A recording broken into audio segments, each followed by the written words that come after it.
नमस्कार, जय श्री कृष्णा, राधे राधे। प्रिय दर्शक बंधुओं, स्वागत है आप लोगों का एक बार फिर आपके अपने गजब ज्ञान यूट्यूब चैनल में।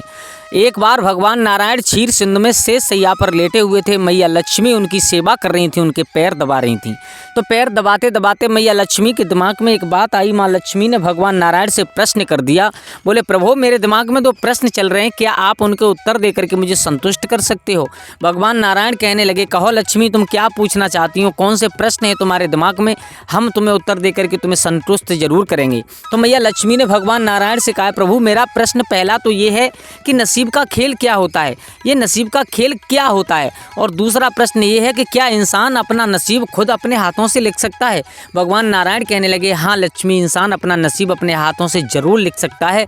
और आपका पहला प्रश्न है कि नसीब का खेल क्या होता है, तो मैं आपको एक कहानी के माध्यम से आपके दोनों प्रश्नों के उत्तर दूंगा, जिसमें आपको सुनने के लिए मिलेगा कि एक लड़के ने किस प्रकार अपने नसीब को लिखा, अपने हाथों से किस प्रकार अपने नसीब को बनाया, और नसीब का खेल क्या होता है। बस आपसे निवेदन एक है कि आपको एक कहानी के माध्यम से मैं बताऊंगा, वो कहानी को आपको पूरा जरूर सुनना है। माँ लक्ष्मी कहने लगी, प्रभु जब तक आप कहानी सुनाओगे बड़े ध्यान से हम आपकी कहानी सुनेंगे। भगवान नारायण कहते हैं, लक्ष्मी इतने सुंदर प्रश्न है कि कलयुग में जो कोई सुनेगा वो हमेशा ही कभी भी दुखी नहीं रहेगा, हमेशा ही सुखी इंसान रहेगा। तो दोस्तों, भगवान नारायण कहानी सुनाना प्रारंभ करते हैं। उससे पहले आप लोगों से निवेदन है कि अगर आप हमारे गजब ज्ञान यूट्यूब चैनल पर नए दर्शक मेहमान बंधु बनकर के आए हैं तो प्लीज़ हमारे चैनल को सब्सक्राइब करें, और हो सके तो अपने परिवार और दोस्तों के साथ में शेयर जरूर कर देना। और हाँ, वीडियो को अगर आप लोगों ने खोल लिया है तो पूरा जरूर देखें। तो आ जाओ, आप लोगों का ज़्यादा समय बर्बाद ना करते हुए कीमती समय का गौर करते हैं कहानी की तरफ। भगवान नारायण कहते हैं, लक्ष्मी अब ध्यान लगा करके सुनिएगा। प्राचीन काल की बात है। प्राचीन काल में किसी नगर में एक इंसान रहा करता था। उसके घर में एक लड़का था, लेकिन वो लड़का धीरे धीरे जवान होता हुआ चला जा रहा है, लेकिन वो उतना ही हरामी होता जा रहा है। बहुत बड़ा हरामी लड़का था। बाप के पैसे पर, बाप के धन पर आनंद करना, मौज लेना, उसके सिवा खुद न तो कोई मेहनत करता था, ना घर का काम करता था, कुछ भी नहीं करता था। सिर्फ वो लड़का हरामी ही होता चला गया। और दोस्तों, ये बात सच है बिल्कुल कि जो लड़का घर में हरामी होता है उससे परिवार वाले हमेशा दुखी रहने लगते हैं। तो माँ बाप सब लोग दुखी रहने लगे। एक दिन पिता बैठ करके विचार कर रहे थे, माँ और बाप दोनों बैठे। पिता सोच रहे थे इसकी ज़िंदगी कैसे कटेगी। माँ ने समझाया है, बोले देखो अभी बालक है। बोले बालक कहाँ है, अब तो जवान हो चुका है, लेकिन अब भी ये इतना हरामी है, इसका जीवन कैसे कटेगा। माँ ने कहा, एक काम करो, इसकी शादी कर दो। अगर इसकी शादी हो जाएगी तो शायद उसके बाद में ये सुधर जाए, मेहनत करना प्रारंभ कर दे। ऐसा ही हुआ दोस्तों। उस लड़के के पिता ने अपने बेटे की शादी की है। एक बड़ी अच्छी पढ़ी लिखी ग्रेजुएट लड़की से शादी की है। उसके बाद में दुल्हन घर में आई है, लेकिन वो लड़का नहीं सुधर रहा है। वो तो जैसा था वैसा ही है। अब तो पूरे दिन घर में पड़ा रहना, न कोई मेहनत करना, न कोई काम करना, पिता के पैसे से ऐश करना, यही सब उसका रोजाना का काम था। भगवान नारायण समझाते हैं, लक्ष्मी सुनिएगा, एक दिन पिता बहुत दुखी हो गए। इतने दुखी हो गए कि पिता ने विचार किया है कि अब इसकी शादी कर दी है, फिर भी नहीं सुधर रहा है। अब मैं इसका खर्चा चलाऊं या इसकी पत्नी का खर्चा चलाऊं। अब कुछ दिनों में ये इसके बच्चे भी होंगे तो खर्चा और बढ़ेगा। अगर ये ऐसा ही करता रहा तो कैसे घर की गृहस्थी का काम चलेगा, कैसे घर परिवार चलेगा। तो पिता ने दुखी होकर के और उस अपने बेटे को, यानी जो हरामी लड़का था, उस लड़के को घर से यानी परिवार से खुद से अलग कर दिया है। यानी तुम अपनी खुद मेहनत करो, अपनी पत्नी का खुद पेट भरो, हम तुम्हें एक पैसा नहीं देंगे, कुछ भी धन नहीं देंगे जिससे तुम और तुम्हारी पत्नी का पेट भरा जाए। मेरे भैया, जब अलग किया है अब वो लड़के को टेंशन हुई। उस लड़के ने विचार किया, बोले अब क्या होगा, परिवार का पालन कैसे करूंगा, मेरी पत्नी है और कुछ दिनों में कुछ बच्चे भी हो जाएंगे, लेकिन अब मैं इन सबको कैसे पालूंगा। न तो मेरे से मेहनत की जाती है, न होती है मेरे शरीर से, क्योंकि मैंने बचपन से आज तक मेहनत नहीं की है।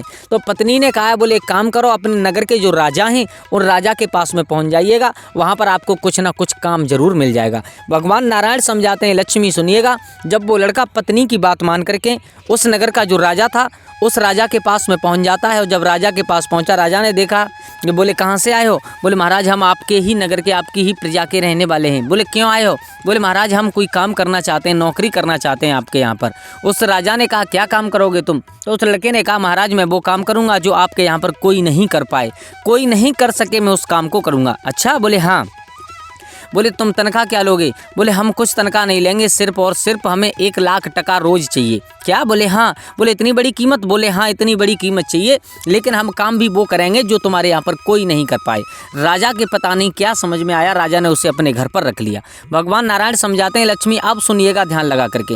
अब वो घर पर रहने लगा, अब अपने घर पर रहता है, रोजाना राजा के दरबार में जाता है, वहाँ पर बैठा रहता है, कोई काम धंधा ही नहीं है, क्योंकि उसने बात ही ऐसी की थी कि मैं वो काम करूँगा जो आपके यहाँ पर कोई नहीं कर पाए।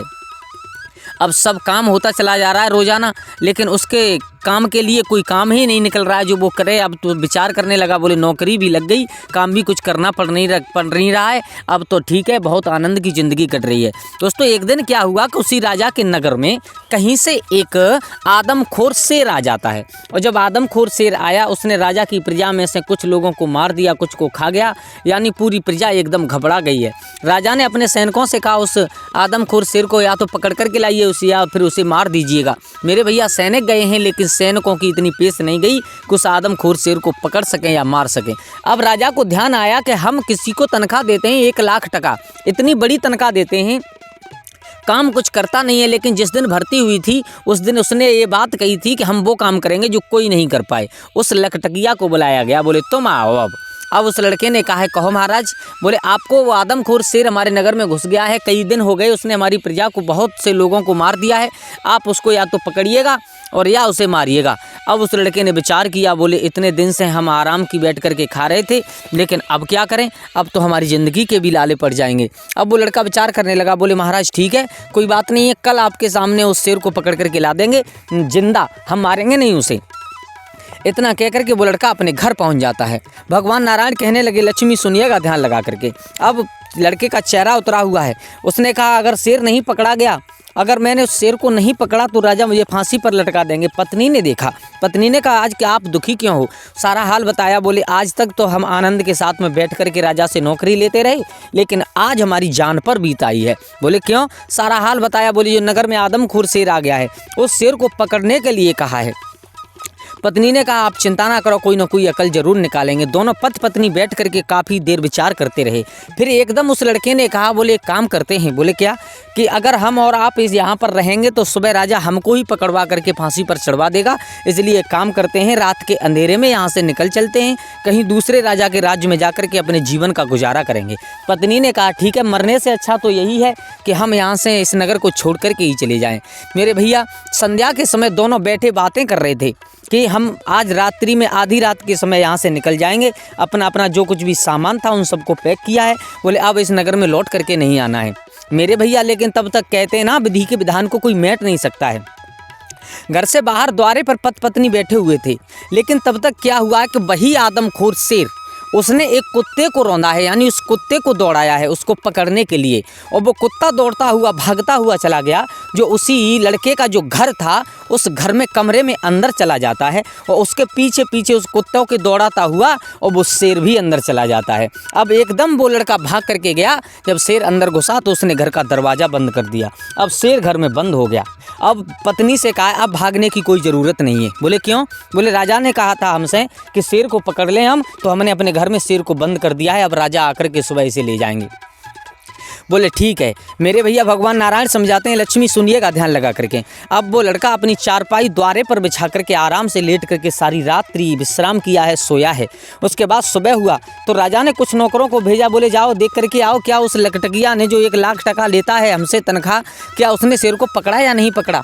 और जब वो नौकर लोग आए, उन नौकरों ने देखा है, आकर के सोते हुए उस लड़के को जगाया। बोले आपने शेर को पकड़ा है या नहीं पकड़ा है? उसने कहा जाओ मैंने शेर को पकड़ लिया है, महाराज को बुला करके लेकर के आओ। क्या? बोले हाँ। बोले तुम्हारी इतनी हिम्मत जो तुम महाराज को बुलाओगे? बोले हाँ। बोले क्यों?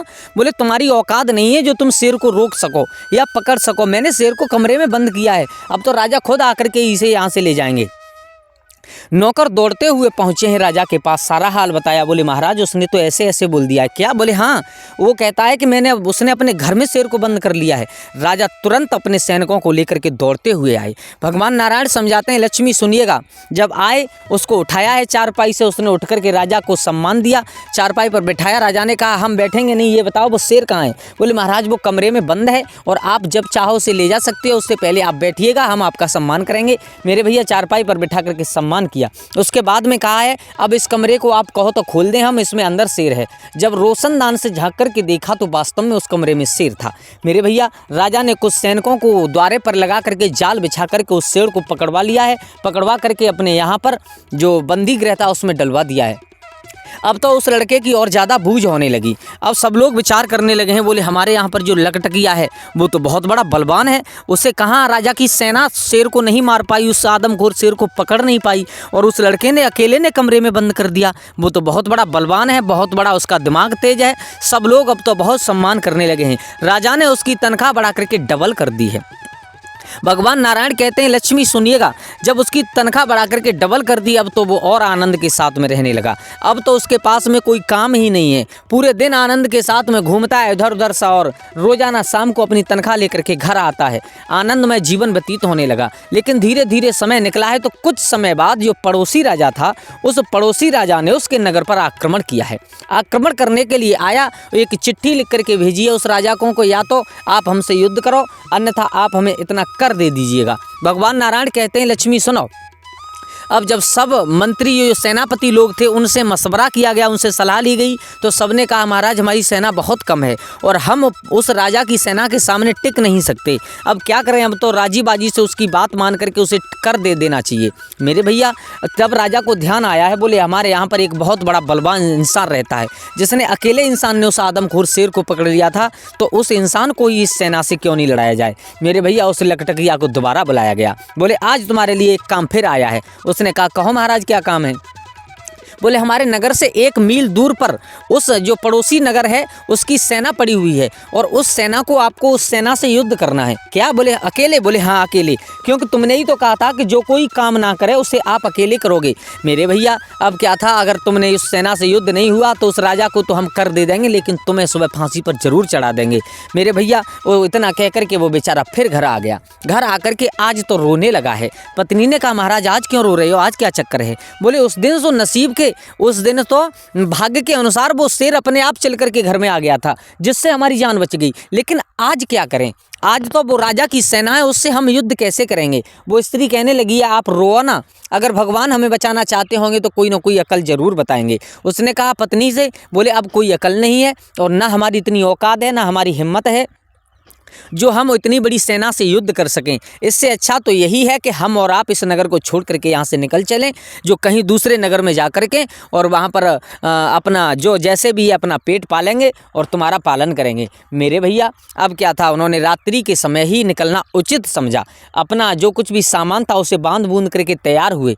आधी रात्रि के समय जब वो निकल करके चले हैं तो उनके पास में जो सामान था उसमें एक ढोल था, बहुत कुछ सामान था। उस पत्नी ने सर पर रखा है और उस लड़के ने सर पर रखा है। सर पर रखने के बाद लेकर के चले कहाँ, उस नगर को छोड़ करके दूसरे नगर में यानी छुप करके भाग रहे हैं। उसी रास्ते से निकल करके चले हैं जिस रास्ते पर वो राजा की सेना सो रही थी। सब रात्रि के समय सब सो रही थी। उस राजा का ये विचार था कि सुबह होते ही इस नगर पर चढ़ाई करेंगे और इसको लूट लेंगे। वो सब सेना सो रही थी। अब एकदम से वहाँ से बच कर के निकले हैं वो, तो वहीं पास में एक पत्थर था। ध्यान देना सभी लोग, जब वहीं पर पास में एक पत्थर था तो किसी कारण से बस रात्रि का समय था, अंधेरा बहुत था, तो वहीं पर और एकदम उस पत्थर में उस लड़के को ठोकर लगी है। जो उसके ऊपर सामान था, बर्तन थे, ढोल था, इतना कुछ सामान था। जब वो लड़का जमीन पर गिरा तो वो ढोल इधर उधर पर्वत से नीचे लुढ़कते हुए चला है, धाड़ धड़ की आवाज़ करने लगा। बर्तन लुढ़कने लगे हैं, जब बर्तन लुढ़कते हैं तो आवाज़ करने लगे हैं। जब इतनी घोर एकदम आवाज़ हुई तो सब सेना जैसे भी नींद में थी, नींद में से एकदम उठी। रात्रि का अंधेरा था। उन सब ने यह विचार किया कि उस राजा ने ऐसा लगता है कि रात्रि में सोते समय हमारे ऊपर हमला कर दिया है।